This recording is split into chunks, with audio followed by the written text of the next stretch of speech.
Hello सगळ्यांना नमस्कार. सगळ्यांचं स्वागत आहे. खूप हृदयापासून स्वागत. सगळ्यांच्या आधी सगळ्यात आधी आभार आहेत, खूप आभार आहेत. Thank you so much. तुम्ही जॉईन करता इथं त्यासाठी थँक्यू. तुम्ही या ध्यानामध्ये सामूहिक ध्यानामध्ये सहभाग घेता. आपल्या सामूहिक चेतनेची शक्ती वाढवता त्यासाठी मी सगळ्यांचे आभार व्यक्त करते आधी तर.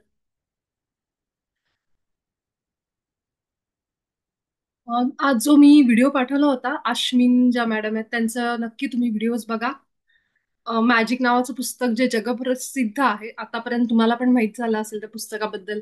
आपल्या ग्रुपमधल्यांचे काही जणांचे मेसेजेस पण आले की त्यांनी मॅजिक पुस्तक वाचलंय. मॅजिक म्हणजे जादू म्हणजेच आपल्या आयुष्यात होणारी जादू ही केवळ आभार मानण्याने कसं आयुष्य बदललं. त्या पुस्तकाचा एक पिक्चर पण आहे. युट्यूबवर आहे तो व्हिडिओ बघा. अम, तर त्या मॅडम ना ह्या मॅजिक पुस्तकाचा प्रसार प्रचार करतात. आणि त्या जशा कॉस्मेटॉलॉजिस्ट होत्या, मेकअप करायच्या, मेकअप इंडस्ट्रीमध्ये होत्या, अशा इंडस्ट्रीमध्ये जिथं सगळं ग्लॅमर आहे, जिथं सगळं चकचक आहे सगळं, अशा इंडस्ट्रीमधून त्या आज अध्यात्मामध्ये आहेत, स्पिरिच्युअलिटीमध्ये. त्यांनी गीतेचं पण ज्ञान घेतलंय. ते आता शीख समुदायाचं संप्रदायाचं अ, जे आहे त्यांचा ग्रंथ तो पण वाचून त्याच्यावर पण त्यांचा बराच अभ्यास झालेला आहे. आणि त्या कशा अध्यात्मात आला हे पण त्यांचा एक पॉडकास्ट होता, मी मध्ये एक शेअर पण केला होता. त्याच्यामध्ये त्यांनी सांगितलंय तर ते पण जरूर ऐका. कारण अशा व्यक्ती जेव्हा बोलतात ना, कुणाचं पण आपण ऐकतो ना, ऐकण्याला का महत्व आहे कारण त्या व्यक्तीने घेतलेलं सगळं ज्ञान आपल्याला मिळतं त्यावेळी. मला समजा मी अशी व्यक्ती की मला पुस्तकं वाचायचा कंटाळा आहे किंवा वेळ मिळत नाही, ते पण कारण असू शकतं की माझं दिवसभर काम काम इतकं आहे की कधी मी पुस्तक वाचणारी इच्छा असून होत नाही. किंवा मला आळस आहे, पुस्तक वाचायचा आळस आहे समजा. अशा व्यक्तींनी काय करावं मग आता हे घ्यायचं कुठून? मग अशा वेळी तुम्ही पॉडकास्ट ऐका, असे इंटरव्ह्यू ऐका, युट्यूबवर बघा. एखाद्या माणसाची मुलाखत ऐकणं, त्याचं ज्ञान घेणं म्हणजे त्या माणसाने जितकी पुस्तकं वाचली आहेत ना त्या पुस्तकाचा तो सारांश सांगत असतो.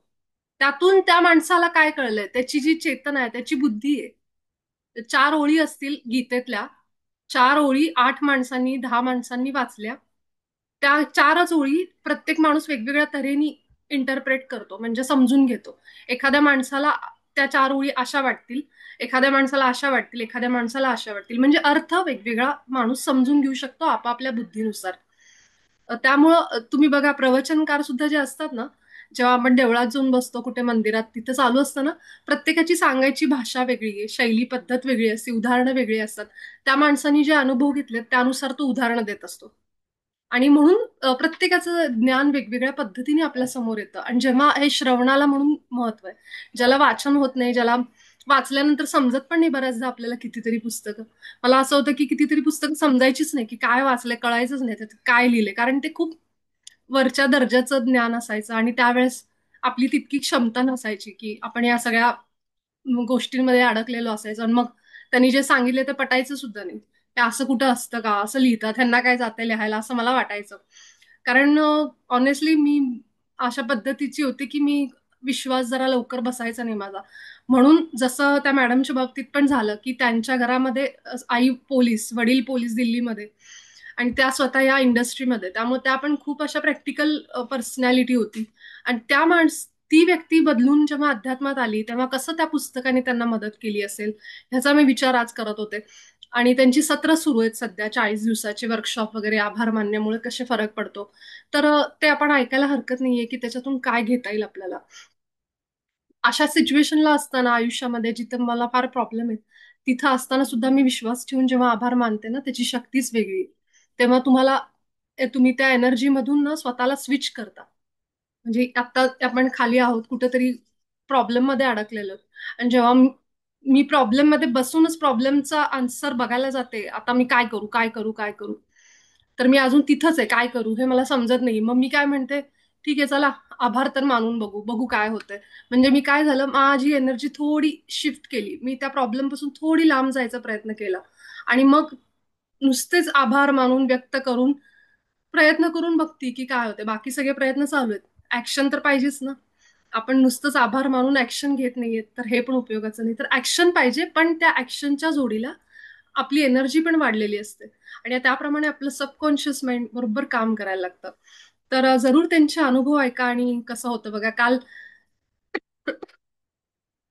मी जेव्हा वेट लॉस बद्दल सांगितलं तर तेव्हा मला एका माझ्या फ्रेंडचा मेसेज आला होता. मला म्हणली की मग तू काही ऍक्शन वगैरे, मी म्हणलं ऍक्शन तर महत्वाचं आहे लॉ ऑफ अट्रॅक्शन मध्ये. आपण ऍक्शन घेतल्याशिवाय तर काम होऊ शकत नाही. की कृती तर केलीच पाहिजे, पण त्या कृतीला जेव्हा आपण एक टार्गेट देतो ना, म्हणजे की मला हे पाहिजे, त्याला एक वळण देतो, त्याला चॅनलाइज करतो ना, तेव्हा त्या कृतीचा रिझल्ट आपले अपेक्षेपेक्षा खूप चांगला मिळतो. तर म्हणून एक असं कृती तर करायचीच, पण जेव्हा आपण विचार पण त्याला जोडतो, त्याला भावना सुद्धा जोडतो, तेव्हा त्या कृतीचा रिझल्ट आपल्या अपेक्षेपेक्षा चांगला मिळतो. रिझल्ट मग आपण जास्त त्याच्यावर फोकस नाही करायचं, की मी आता हे करते ना, त्याच्यावर ज्याच्यावर आपला फोकस आहे त्याला एनर्जी जास्त मिळणार, हे लक्षात ठेवायचं कायम.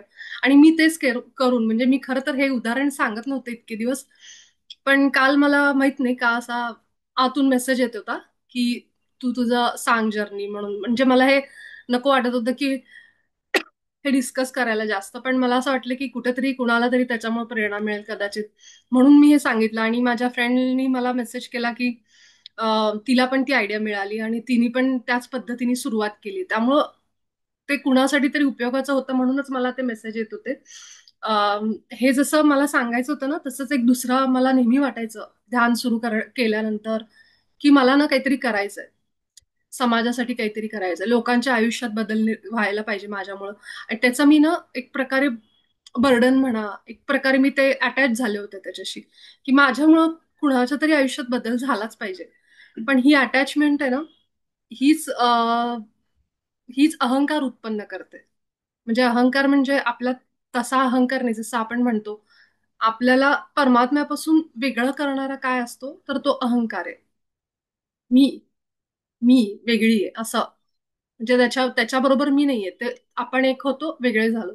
तर ते वेगळं करण्यासाठी अहंकार आपल्यामध्ये टाकला गेला, म्हणजे निर्माण केला गेला, जेणेकरून मला माझं अस्तित्व वेगळं आहे, मी परमात्म्याशी एक नाहीये हे मला समजेल.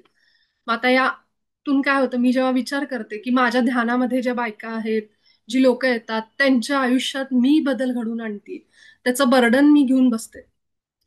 तर एक प्रकारचा तो झाला. तर हे मला जेव्हा समजायला लागलं की बाबा हे असं नाहीये, की मी त्याच्यासाठी स्वतःला रिस्पॉन्सिबल, म्हणजे मी नाही करत आहे तो बदल, तो त्या आत्म्याची निवड आहे, तो त्या आत्म्याचा प्रवास आहे. माझी इच्छा असेल की ह्या माणसानी ध्यान करावं, ह्याच्या आयुष्यात बदल व्हावा, ही इच्छा ठीक आहे, पण मी असं म्हणू शकत नाही की माझ्यामुळे त्या आयुष्यात बदल झाला.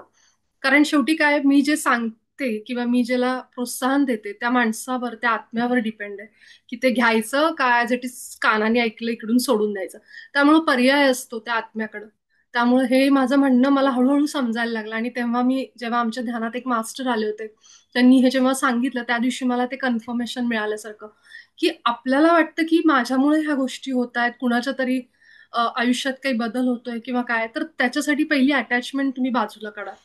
तुम्ही जर ध्यान घेत असाल, अशा गोष्टी करत असाल, तर पहिलं तर ते बर्डन घेऊ नका की माझ्या ह्या लोकांच्या आयुष्यात बदल झालाच पाहिजे. ठीक आहे, कारण तो त्या आत्म्याला ते सगळं अनुभव करायचं असतं, त्याला अजून इच्छा असते की द्वैतामध्ये राहून अजून त्यात मॅट्रिक्स 3D मध्ये राहायचंय, त्याला अजून हे सगळं सहन करायचंय, अजून त्याला ह्या अनुभवातून जायचंय. द्वेष असेल, मत्सर असेल, राग असेल, दुःख असेल. आणि त्यामुळं तो म्हणजे तितकंसं पटकन तुमचं म्हणणं ऍक्सेप्ट पण करणार नाही, स्वीकार पण करणार नाही. मग तुम्ही त्याचं बर्डन घेऊ नका आणि त्याच्यापासून जितकं डिटॅच होता येईल तितकं व्हायला सुरुवात करा. आणि तसंच मग माझा नंतर असं सुरू झालं की आपण घ्यायचं, पण ते त्या त्या आत्म्याच्या प्रवासावर आहे, त्याला सोडून द्यायचं. मी जेव्हा म्हणते ना त्या आत्म्याच्या आयुष्यात बदल झाला पाहिजे, त्याच्या चांगले अनुभव त्याला यायला पाहिजे, ह्याचा अर्थ मी कुठेतरी त्या आत्म्याला जज करते ना. आणि जजमेंट करायचं नाही आपण, की मी त्या आत्म्याचं, म्हणजे ह्याचा अर्थ आत्ताचा प्रवास त्याचा चांगला नाही किंवा तो नीट नाहीये जसा पाहिजे तसा. खरं तर आत्मा हा परिपूर्ण आहे, संपूर्ण आहे. आपण आपल्याला आत्ता कळू किंवा न कळू, आत्मा हा संपूर्ण आहे, परिपूर्ण आहे. म्हणून त्या दिवसापासून मी बंद केलं की कुठलेही अटॅचमेंट न ठेवता, मोह न ठेवता त्या व्यक्तीशी किंवा ध्यानातल्या लोकांशी, मी फक्त माझं कार्य जे दिलेलं आहे ते करत जाते. त्याचा रिझल्ट जो मिळायचा आहे तो, जो हे सगळं पार घेतोय आपल्यातून, तो करेल बरोबर. आणि इथं जे लोक येतात ध्यानामध्ये, त्या प्रत्येकाची ती शक्ती आणि त्याचा आत्मा हे सगळं डिसाईड करत असतो, ठरवत असतो. आता तुम्ही म्हणाल आम्ही तर नाही ठरवत, म्हणजे आम्हाला तर आमच्या आयुष्यात प्रगतीच पाहिजे, पण हे कॉन्शियस माइंड आहे. सगळा गेम कुठे असतो, सबकॉन्शियसला असतो. आणि म्हणून एवढं दिवस रात्र लोक अफर्मेशन म्हणा, आभार व्यक्त करा, हे सगळं सुरू ठेवतात. कारण जागेपणी आपल्याला कळत असताना ह्या गोष्टी घडत नाहीत. जे जितकं आपण त्याला रेटू सारखं त्याला ते हे करू, केल्यासारखं आणि पूर्ण आतपर्यंत ते जिरायला पाहिजे, पाणी जिरल्यासारखं. आणि मग जेव्हा आपलं सबकॉन्शियस चेंज व्हायला लागतं, अवचेतन चेंज व्हायला लागतं, तेव्हा तिथून खरं मॅजिक सुरू होतं आयुष्यामध्ये. त्याच्यासाठी, त्याच्यावर गिरवण्यासाठी हे सतत सतत त्या एनर्जीमध्ये आपण राहायचं आणि हे बोलायचं सारखं. ह्याच्यासाठी सकारात्मक वाक्य आणि अफर्मेशन आहे. कारण सगळा गेम चेंजर कोण आहे तर आपलं अवचेतन मन आहे. त्यामुळे दिवसभर आपण चांगल्या एनर्जीमध्ये राहतो, ध्यान करतो, तरी पण स्वप्न वाईट पडतात. बऱ्याचदा असं होतं की स्वप्न वाईट पडतात किंवा कुठली सिच्युएशन समोर आली की पहिला निगेटिव्ह विचार येतो. मग आपण म्हणतो अरे इच्छा म्हणजे माझ्यात अजून बदल करणं गरजेचं आहे. म्हणजेच काय, तो निगेटिव्ह विचार असा पॉपअप समोर येणं हे कुठून होतंय? काहीतरी आहे आतमध्ये जे बाहेर काढत आहे अचानकच. तर ते आपलं अवचेतन सबकॉन्शियस अजून चेंज, त्याचा प्रोग्राम चेंज झाला नाहीये. आणि त्यासाठी आपण ही सगळी प्रॅक्टिस सुरू ठेवायची आपल्या आयुष्यामध्ये. तर मी एक लवकरच युट्यूबवर एक ऑडिओ टाकेन. तो मराठीमध्ये आहे. तुम्ही तो ऐका. आभार व्यक्त करण्याबद्दलच आहे. त्याचा जर फायदा झाला तर खूपच चांगली गोष्ट आहे सगळ्यांना. मी रोज ते म्हणते त्याप्रमाणे तुम्ही पण सुरू करून बघा. एक साधारण 30 दिवस हा प्रयोग सुरू ठेवा. त्याच्यानंतर आपोआपच सवय पण होऊन जाते. रोजच्या आयुष्याचा तो भाग बनतो आपला मग. मग वरवर नाही, खरोखर आतून ते आभार यायला लागतात. पाणी पिताना सुद्धा आपल्याला वाटतं की वेळेला मला तहान लागलेले असताना मला ते पाणी मिळतंय, ह्याच्यापेक्षा माझं ते भाग्य काय. म्हणजे इतकं मी माझ्यापर्यंत पाणी पोचतंय मला जेव्हा तहान लागली तेव्हा. आणि मग त्यावेळेस आपल्याला त्याची खरी किंमत कळते. कधी कधी पाणी मिळालं नाही त्यावेळेस आपण कशी तडफड करतो, अरे पाणी प्यायचं पण पाणीच नाहीये जवळ कुठं. तर ती गोष्ट आठवायची, ती घटना आठवायची, मग आपल्याला पाण्याची अजून किंमत कळते. अगदी म्हणजे साधं उदाहरण. त्याप्रमाणे प्रत्येक गोष्ट आपल्या घरामध्ये करताना ह्या गोष्टी वेळेला मिळत आहेत मला ह्याची जाणीव फक्त ठेवायची. आणि ही जाणीव म्हणजेच आभार आहे. जेव्हा आपल्याला जाणीव होतं ना, आपोआपच आपल्याकडून बरं झालं बाबा आहे आत्ता मला मिळालं, थँक्यू, असं येतं त्यावेळेस. कुठली गोष्ट आपल्याला पाहिजे, खूप गरजेची, आणि त्यावेळेस ती मिळाली की वाव बरं झालं, मला हेच पाहिजे होतं, असं आपण म्हणतो ना. म्हणजेच काय, ती जाणीव होणं आणि आपण आपल्या अगदी आतून ते येतं. त्याप्रमाणे प्रत्येक गोष्टीचे आभार माना. कधी कुठली गोष्ट आपल्याकडे नसली की आपल्याला त्याची जास्त जाणीव होते ना, त्यामुळं. तर आपण सगळेजण आजच्या आपल्या सत्राची सुरुवात करू.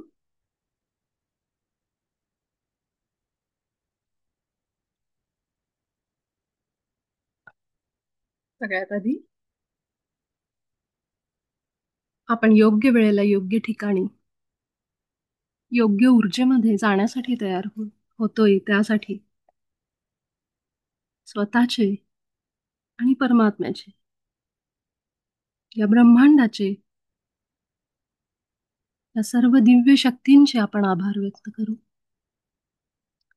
डोळे मिटून पाठीचा कणा ताठ, आरामात पाठीला आधार घेऊन बसा. सुखासनमध्ये जितका आरामात बसता येईल.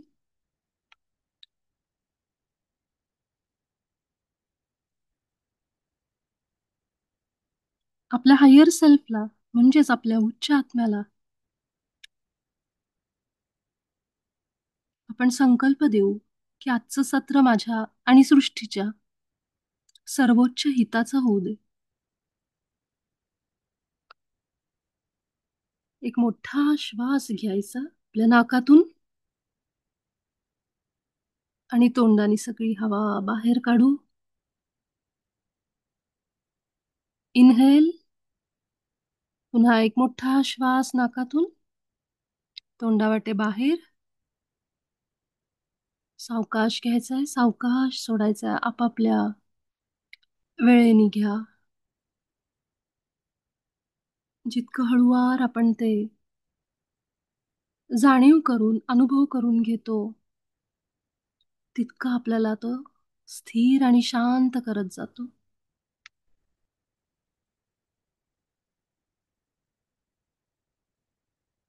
कोणतीही घाई न करता अगदी सावकाश. अजून एक मोठा श्वास. नाकातून सावकाश आतमध्ये.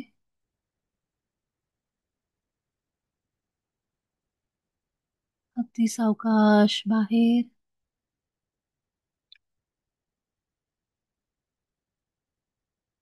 हवेचा स्पर्श कसा असतो बघा. गार असतो की गरम. आत घेताना गार, बाहेर सोडताना गरम. शरीरातली उष्णता, ऊर्जा त्या श्वासाला एका सेकंदामध्ये गरम करते. की आपल्या आतमध्ये ऊर्जा आहे, उष्णता आहे.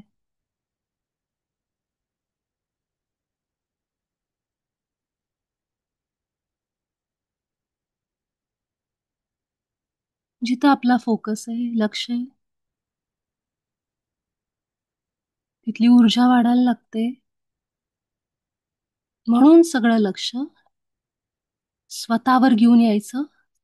ह्या वेळेमध्ये दिवसातला थोडा वेळ सगळा फोकस, सगळं लक्ष, सगळं ध्यान स्वतःवर, श्वासांवर.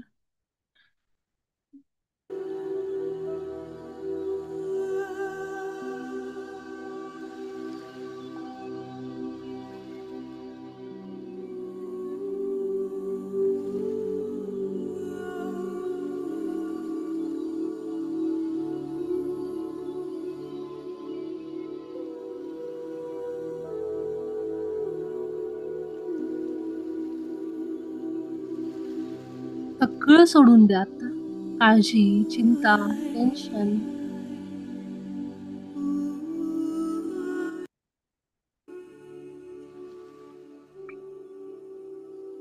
आणि स्वतःला पूर्ण स्वाधीन करा.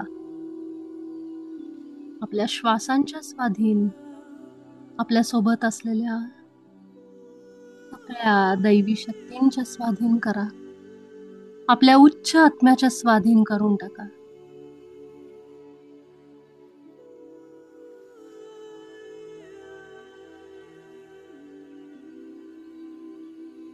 या प्रवाहामध्ये एक होऊन जा.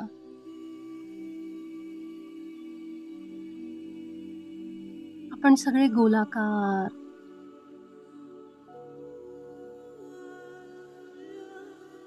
शांत होऊन, स्थिर होऊन एका ठिकाणी ध्यानासाठी बसलोय. दिवसभरातल्या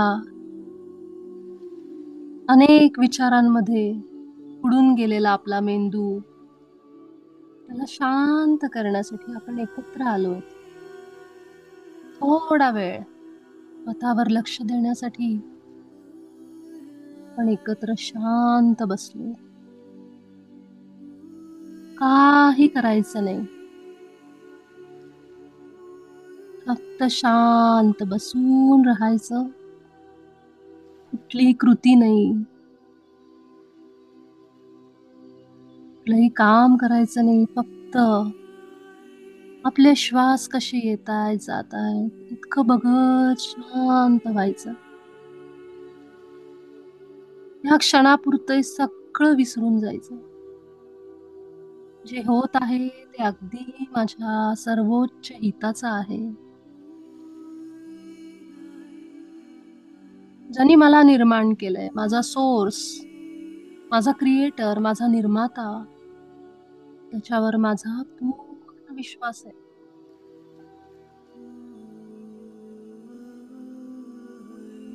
अन्नधान्य, वस्त्र, निवारा, पैसा, या सगळ्यांना माझ्या आयुष्यात भरपूर प्रमाणात माझा निर्माता मला देतोय.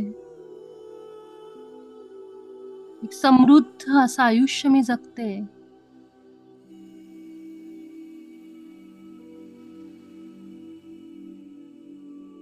हा भाव मनामध्ये आणा, हृदयात आणा. आपल्याला ज्या इच्छा आहेत आता, ह्या क्षणाला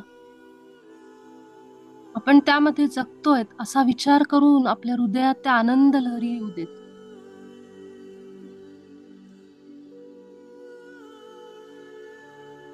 माझी जी इच्छा आहे, जे मला मिळवायचंय ते आत्ता माझ्या जवळ आहे. ह्याप्रमाणे स्वतःला त्या भावनेत घेऊन जा. आनंदाच्या लहरींमध्ये आणा. इतका विश्वास, इतका आनंद, इतकी ऊर्जा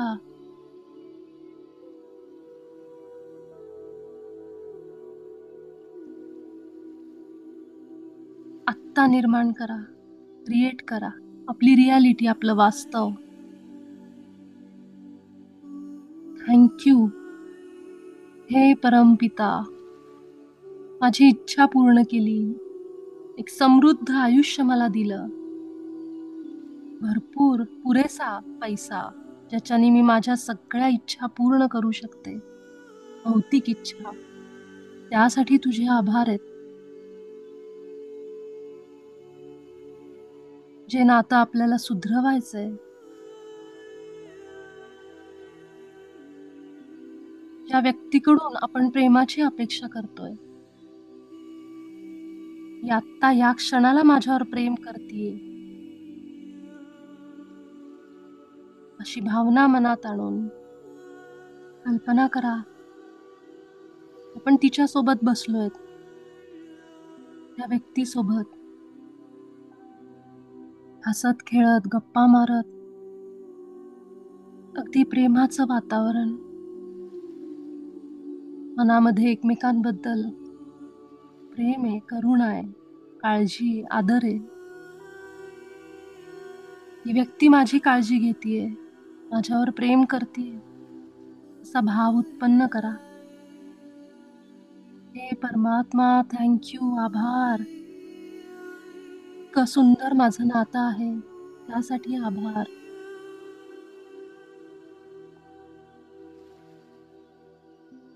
माझी सगळी नाती सर्वोत्तम आहेत.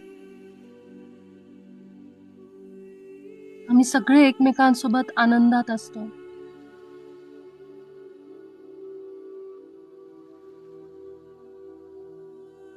आता आपल्या उत्तम आरोग्यासाठी, शरीरासाठी आभार व्यक्त करा.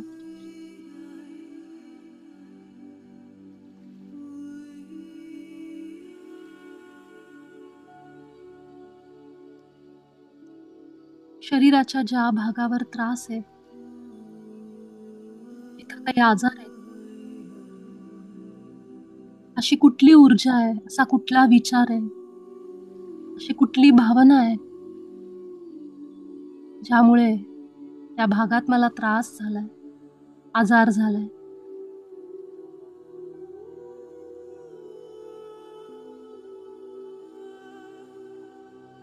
हळूहळू तो भाग पूर्ण बरा होतोय आणि अगदी पहिल्यासारखं तो आजार होण्याच्या आधी मी जशी होते, तो भाग जसा होतो त्याप्रमाणे झालाय. तिथल्या पेशी सगळ्या अगदी निरोगी आहेत. इथं काळा काळा एखादा ऊर्जेचा अडथळा, कल्पना करा त्या भागातून बाहेर पडतोय.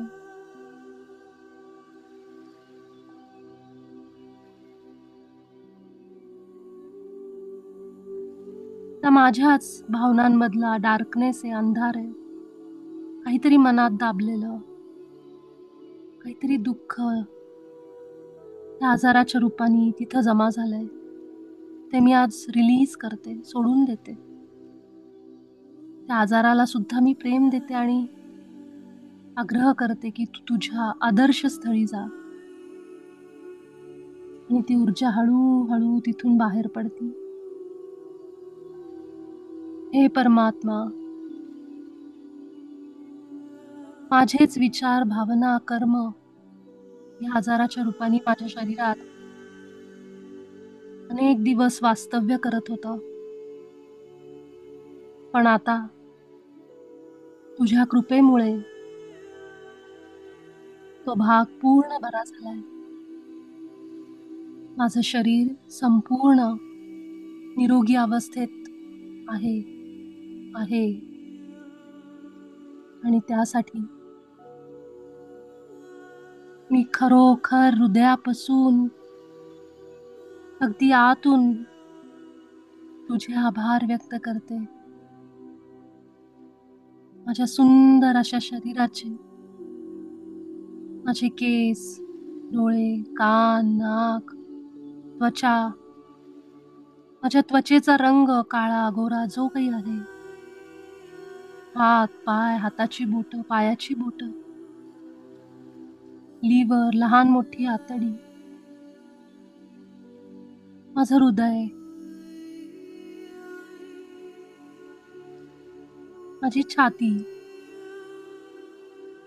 माझी जननेंद्रिय, गुडघे, पाय, पाठ, माझा मणका, जिथं सगळी शक्ती आहे.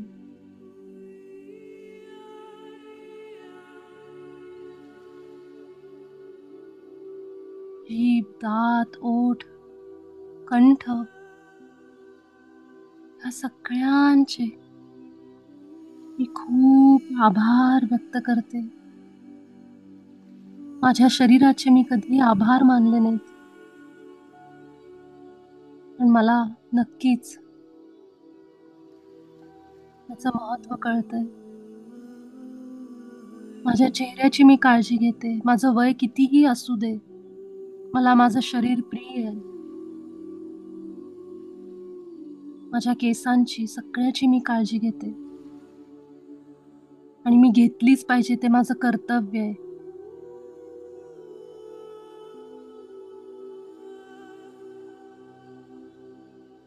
या शरीराला जे पंचतत्वांचं बनलंय, हाडामासाचं बनलंय, त्याला अर्थ आहे म्हणूनच तू ते मला दिलंयस. जर ते तितकं महत्वाचं नसलं असतं तर फक्त माझी चेतना या पृथ्वीवर असली असती. पण ज्या अर्थी माझं शरीर आहे, जे तू तयार केलंयस, त्या अर्थी मला खूप महत्व आहे आणि मी नक्कीच त्याची काळजी घेते, खूप प्रेम करते.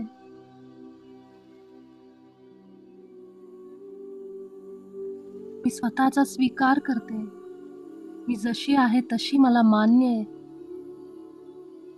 माझ्या गुणदोषांसहित मी स्वतःला स्वीकारते, कारण माझा आत्मा प्रेमळ आहे. माझा आत्मा प्रेम स्वरूप आहे.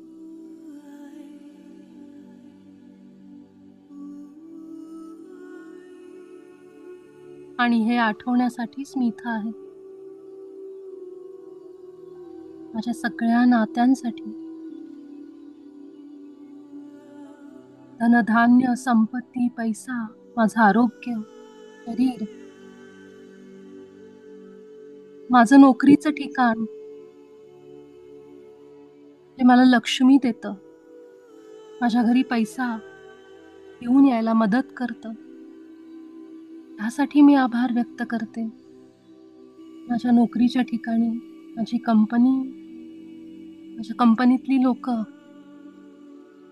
माझे बॉस, सगळ्यांचे मी मनोमन हृदयापासून आभार व्यक्त करते.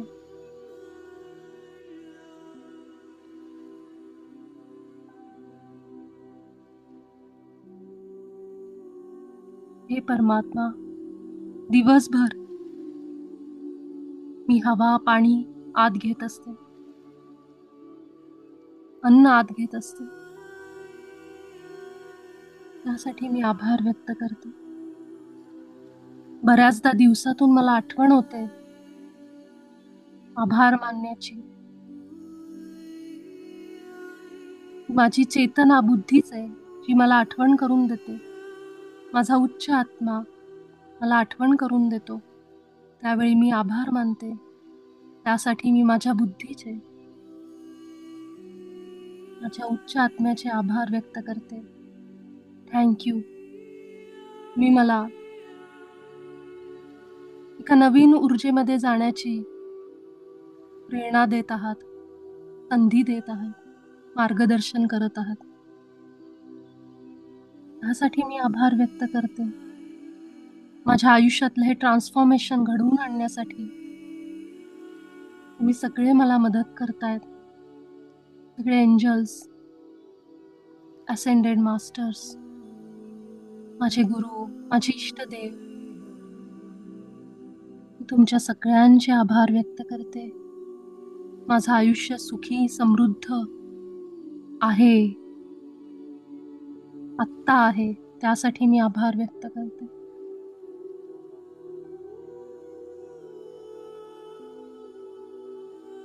या पृथ्वी मातेचे अनेक आभार आहेत,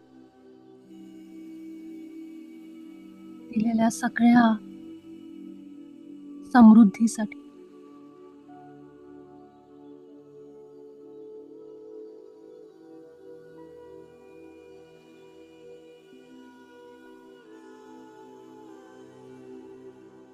पुढची 7 मिनिटं फक्त आपल्या श्वासांवर असंच लक्ष ठेवा आणि याच ऊर्जेमध्ये राहा.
1 मिनिट.